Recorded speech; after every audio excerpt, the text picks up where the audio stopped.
I'm Thomas Fuller in Yangon, Myanmar. When Barack Obama arrives here on Monday, it'll be the first ever visit by a US president to this once isolated country. This country is changing at an almost incomprehensibly fast pace. In the span of 2 years, we've gone from military dictatorship to a budding democracy. There's hope and optimism here about the changes, but there's also caution. Is the hope outpacing the realities on the ground? For decades, Myanmar's 55 million people have been virtually cut off from the world, but now consumerism is taking root. I've visited Yangon more than a dozen times in recent years, and the changes at street level are becoming much more obvious. There's graffiti, which was a rarity in the days of military rule, and the city is now plastered with billboards for international products. Perhaps the ultimate sign that capitalism has arrived? The cola wars have found a new battleground. At one of Yangon's main traffic circles, where newer model cars share the road with the old jalopies of years past. Owning a car was a rare luxury for most people during military rule. But in just the last 3 months, used car dealers have sprouted up all over Yangon. And so have traffic jams. The visit of President Obama, seen by many here as a validation of the changes sweeping the country, also seems to be creating some unrealistic expectations.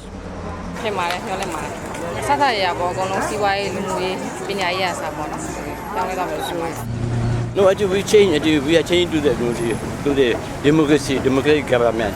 All changing. This government duly elected by the people. Very important, elected by the people. They are very happy and very pleased. This is the first time elected government president come to Myanmar. We welcome him.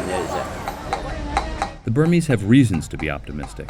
There's been a surge of visitors to Yangon, would-be investors, diplomats, tourists.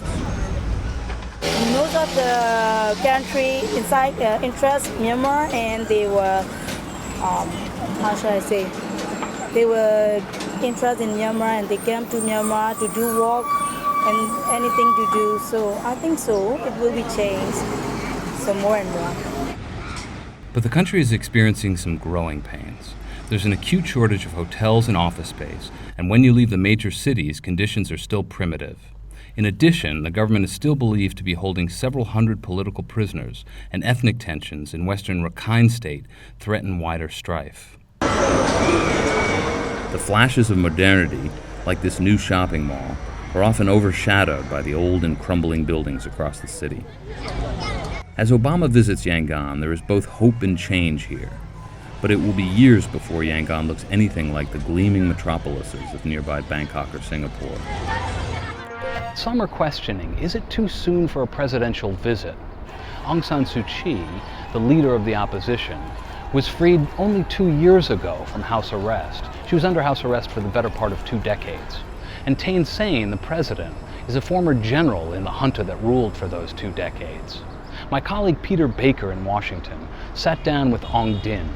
He's the executive director of the US Campaign for Burma and a leading dissident voice. Tell us how you view this trip. This is kind of the generous response from the United States government, from the highest level authority. And it is too much, too fast, too soon. President is also giving so much credit to the President Thein Sein in Burma. But just look at situation on the ground. Yesterday, the Burmese government announced that they are going to release 452 prisoners from the prison, but there was no political prisoners included in the latest release. Right. How many are there roughly at this point? Right now, more than 200, so around 230, between 230 to 250. And then you look at the country situation, to the further north in Kachin State. The severe fighting between the Burmese army and the Kachin Independence Organization is ongoing, and the resulting of the more than 100,000 refugees in Kachin State. So apparently, Burmese army does not listen to the order of the President Thein Sein. If you had a chance to actually talk with President Obama about this, if you had a chance to sit down with him, what would you tell him? He should understand that the nature of the military government or the military-backed government. So he should not trust at all. But he should respect them, he should encourage them, but encourage with cautious optimism. Another factor to watch is China. China's looking at these changes very closely, and they're watching as their greatest geopolitical rival, the United States, courts their neighbor to the south. Jane Perlez reports from Beijing. China is watching the president's trip to Myanmar very closely. Myanmar was China's best friend in Southeast Asia. They had a lot in common. Both authoritarian regimes, they are neighbors, and they had close economic ties. Now, all that has changed. In fact, the Chinese leadership must be astonished that Obama is going to Myanmar. This was almost unimaginable even a year ago. Chinese officials in public have warmly welcomed the United States in Myanmar, but this is really a public facade. Analysts say that the United States' move into Myanmar is just one more cog in the wheel, one more move by the United States to encircle China and to contain it. And come 2015, when Myanmar is due to hold elections, the Chinese will probably be even more upset, because right on their doorstep is likely to be a demonstration of democracy, or at least an attempt at democracy, when the regime here is resisting all such efforts. We'll have much more this weekend during the president's visit about what this means for Myanmar's way forward.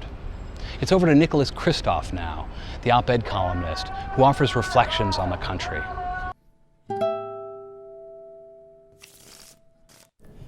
The amazing thing about modern Myanmar is that it never seemed to change. It was absolutely frozen in time from about 1960 until about a year ago. I first went in 1986, and then when I returned a few years ago, it was exactly the same country in the most depressing possible way.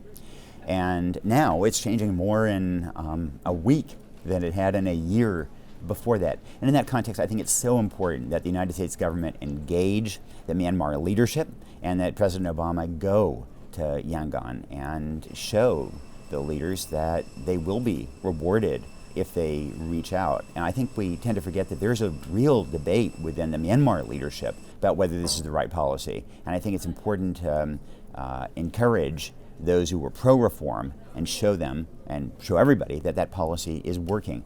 I think we should look when President Obama is in Myanmar to what degree he is underscoring the need for continued change and also for dealing with the problem of the Rohingya refugees, these Muslim refugees who've been driven out of their homes and whom everybody, including some of the dissidents like Aung San Suu Kyi, haven't adequately spoken up for. But, you know, at the end of the day, I think that Myanmar has a real chance of transforming in a historic way that will ripple throughout the region, have consequences for all of Asia and for our relationships with Asia. I can't say that one brief visit by a president is going to transform the nation of Myanmar, or even that Myanmar's reforms are necessarily going to continue. But I do think that they will increase the chance that those reforms will be successful, and that this visit may well be remembered as a milestone, not only in Myanmar's history, but in American relations to Southeast Asia.